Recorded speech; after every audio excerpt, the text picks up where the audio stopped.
ঝিলাম পাকশালাতে আপনাদের সবাইকে স্বাগত। পবিত্র রমজান মাসের শুভেচ্ছা সকলকেই জানাচ্ছি। যেহেতু এখন প্রচণ্ড গরম, তাই রোজা রাখার পর বিকেলের দিকে সবাই একটু ক্লান্তি অনুভব করি। তাই ক্লান্তি দূর করার জন্য একটু শরবতের বিকল্প নেই। অন্যান্য খাবার থাকলেও এক গ্লাস ঠান্ডা যে কোনো শরবত খেলে কিন্তু ক্লান্তি অনেকটাই দূর হয়ে যায়। তাই আজকে আমি আপনাদের সঙ্গে 6 রকমের শরবতের রেসিপি শেয়ার করব। আর এই ভিন্ন স্বাদের 6 রকম শরবত দেখতে হলে প্লিজ বন্ধুরা আমার ভিডিওটি প্রথম থেকে শেষ পর্যন্ত দেখতে থাকুন। প্রথমে আমি কাঁচা আমের শরবত বানাবো। তার জন্য একটি কাঁচা আম নিয়েছি, আমটি সিদ্ধ করে নেব। 10 মিনিট পর ফিরে আসলাম। আম সিদ্ধ হয়ে গেছে। এখন খোসাটি ছাড়িয়ে আমের পাল্পটি বার করে নেব। আমি একটি আমের দেখাচ্ছি, আপনারা একসঙ্গে অনেক কটি আম সিদ্ধ করে পাল্প বার করে ফ্রিজে রাখতে পারেন। বাড়িতে যে কোনো গেস্ট আসলে তাহলে ঝটপট আমের শরবত বানানো যাবে।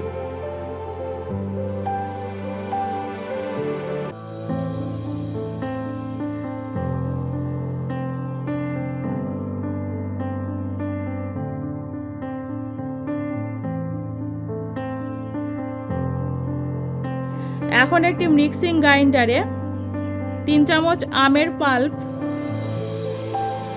1 গ্লাসের জন্য এতটুকুই যথেষ্ট। সামান্য পুদিনা পাতা, 2 চামচ চিনি আগে থেকে গুঁড়ো করে নিয়েছি, 1/2 চামচ বিট নুন, একটু ঠান্ডা জল দিয়ে পেস্ট করে নেব।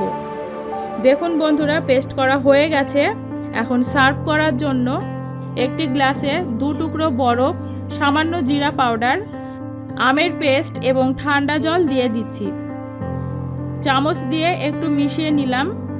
হয়ে গেল আমার কাঁচা আমের শরবত।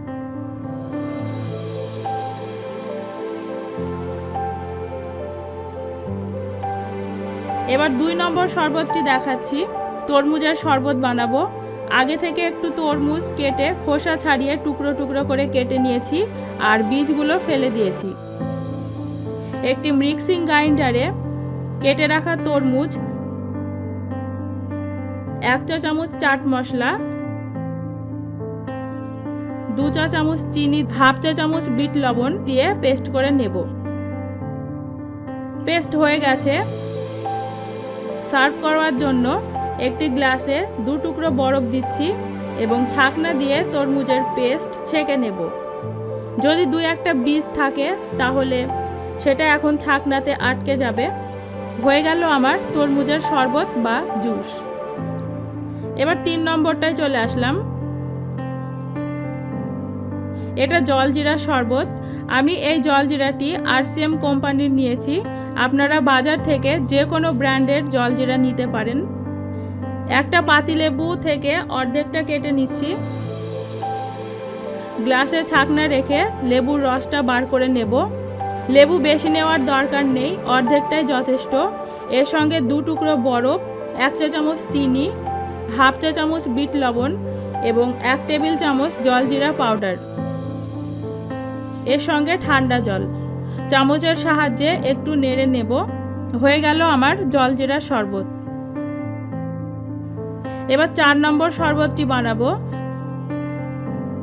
তার জন্য একটি মিক্সিং গ্রাইন্ডারে 3 চামচ আখের গুড় ও সামান্য ঠান্ডা জল দিয়ে একটু গ্রাইন্ড করে নেব। এবার সার্ভ করার জন্য গ্লাসে কয়েকটি বরফের টুকরো, সামান্য চাট মশলা। এবার ছাকনার সাহায্যে গ্রাইন্ড করে রাখা গুড়ের জলটি ছেঁকে নেব। একদম রেডি আমার গুড়ের শরবত। এবার 5 নম্বর শরবতটি দেখাচ্ছি। এটি হলো লেবু পুদিনা। একটা পাতিলেবু কেটে নিয়েছি। এবার মিক্সিং গ্রাইন্ডারে 1 কাপ পুদিনা পাতা, 2 চামচ চিনি, একটা পাতিলেবুর রস দিয়ে দিচ্ছি। সামান্য ঠান্ডা জল দিয়ে গ্রাইন্ড করে নেব। গ্রাইন্ড করা হয়ে গেছে। সার্ভ করার জন্য গ্লাসে কয়েকটি বরফের টুকরো, ছাকনা দিয়ে গ্রাইন্ড করে নেওয়া পুদিনার রস ছেঁকে নিলাম। একদম রেডি লেবু পুদিনা শরবত। এবারে চলে আসছি 6 নম্বর শরবতটি। এটি খুবই সহজ লেবুর শরবত। একটি গ্লাস নিয়েছি, গ্লাসের মধ্যে কয়েকটি বরফের টুকরো নিচ্ছি। গ্লাসের উপর ছাকনাটি রেখে একটি পাতিলেবুর রস বার করে নিচ্ছি, যাতে বীজগুলো গ্লাসের ভিতরে না পড়ে। এখন 2 চা চামচ চিনি দিয়ে ঠান্ডা জল দিয়ে দিচ্ছি। একটু বিট লবণ দিচ্ছি, চামচ দিয়ে নেড়ে নেব। হয়ে গেল আমার লেবুর শরবত। প্রত্যেকটি শরবত খেতেই কিন্তু অসাধারণ লাগে। তো বন্ধুরা, আমার এই 6 রকম ভিন্ন স্বাদের শরবত বাড়িতে অবশ্যই ট্রাই করে দেখবেন, আর খেতে কেমন হয়েছে অবশ্যই কমেন্টে জানাবেন। তো বন্ধুরা, আজকের মতো এই পর্যন্তই। আবারও হাজির হব অন্য কোনো রেসিপি নিয়ে। ততক্ষণে আপনারা সবাই খুব ভালো থাকবেন, সুস্থ থাকবেন। ধন্যবাদ।